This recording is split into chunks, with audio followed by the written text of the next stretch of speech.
Bayan, please subscribe sa Erwin Tulfo official YouTube channel at huwag kalimutan i-ring ang bell button para kayo ay ma-notify sa mga bago naming video. Ito sa ika nga importation ng mga baboy, hirap na nga.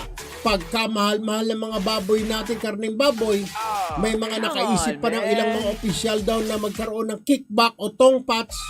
Diyos ko po naman, nakaka-dismaya naman ito.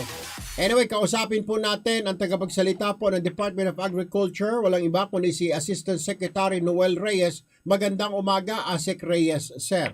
Magandang umaga naman, Erwin, at sa ating mga tagapakinig ngayon, ngayong umaga.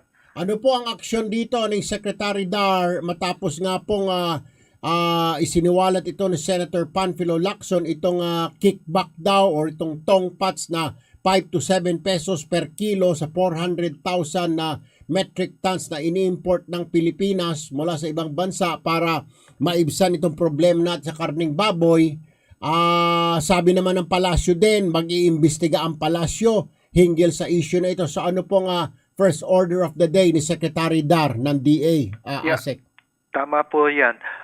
Kaya po nag-create na kagad siya para magkaroon tayo ng linaw niyan kung totoo man o hindi na mayroong sindikato dito sa DA.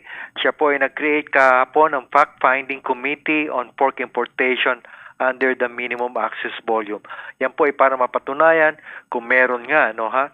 At kung ano man ay sabi niya, while we stand firm that the issuance of MAV, no, Minimum Access Volume in quota allocation is above board and non-discretionary, we have created a special committee to look into allegations made by Senator Lacson, no, that there is a syndicate in the DA engaged in a payoff scheme. So, kaya po, kailangan po talagang kung sino man na nag-akusa, siguro nagbigay ng impormasyon kay Senator Lacson, ay sana ibigay din sa atin para magkaroon tayo ng common ground.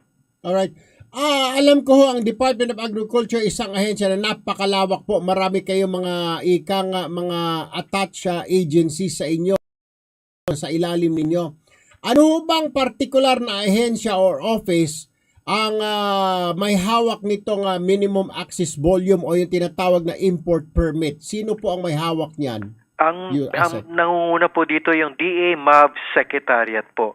Linawin po natin na yung mga binibigyan ng lisensya po, ayan po ay matagal na. Ibig sabihin hindi nagbabago yan taon-taon. Kasi po 54,000 metric tons lang naman po yan, no? Yung in quota pagpasok po ng imports na yan. So ibig sabihin yung listahan ay matagal ng buo yan. Hindi na dadagdagan. Nababawasan pa nga po dahil po ang pag hindi nila na-avail, at least 70% ng allocation nila, yun po ay pinaparaffle at dinededuct sa kanila at yun po ay nag-accept ng panibagong qualified na importer. So, yan po, ibig sabihin, dito po sa pag-release ng permit, hindi malabo po. Pero ganun pa man, pinapaimbestigahan po ni Secretary yan. Kasi po, yung licensee, kunyari, nabigyan na ng lisensya, may pangalawang permit pa siyang dapat kunin sa Bureau of Animal Industry na nagpapatunay na yung pinagkukunan niya ng baboy o kaya processed meat products ay ligtas sa sakit, walang disease at galing sa mga disease-free areas o countries. Yan po.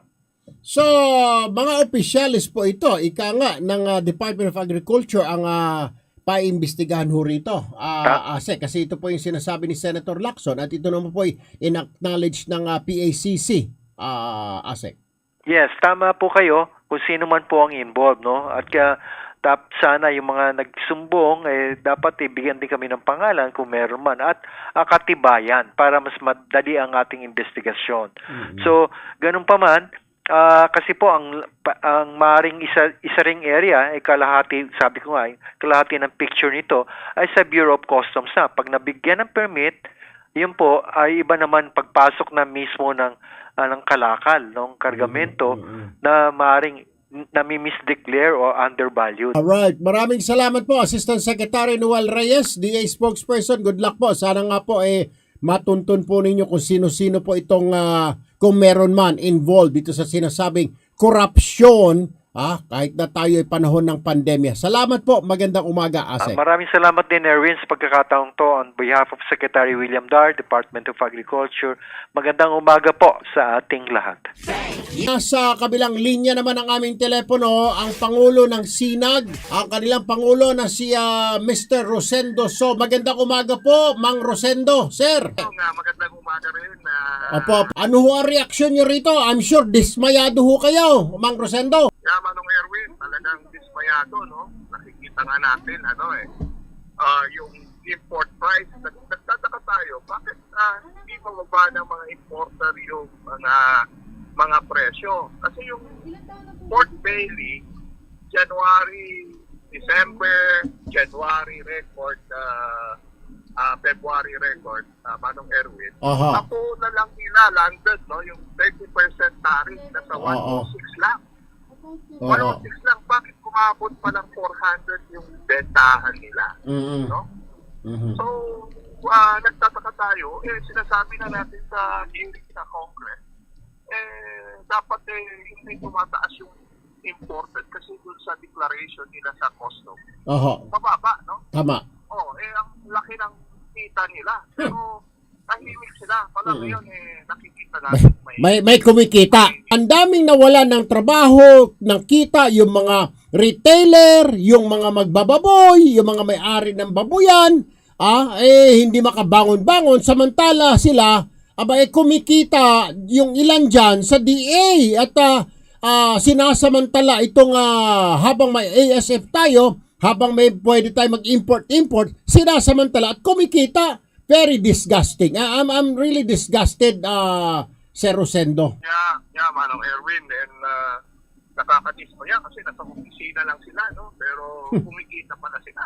Maganda. Ang mag-imbestiga talaga ang Senado para ma-determine, no, kung sino dun sa loob. Anyway, Sir Rosendo Pangulo ng Sinag or Samahang Industriya ng Agrikultura. Magandang umaga po. Mabuhay po kayo. Stay safe and healthy, sir. Kung nagustuhan ninyo ang video, mag-subscribe at i-like lamang ito.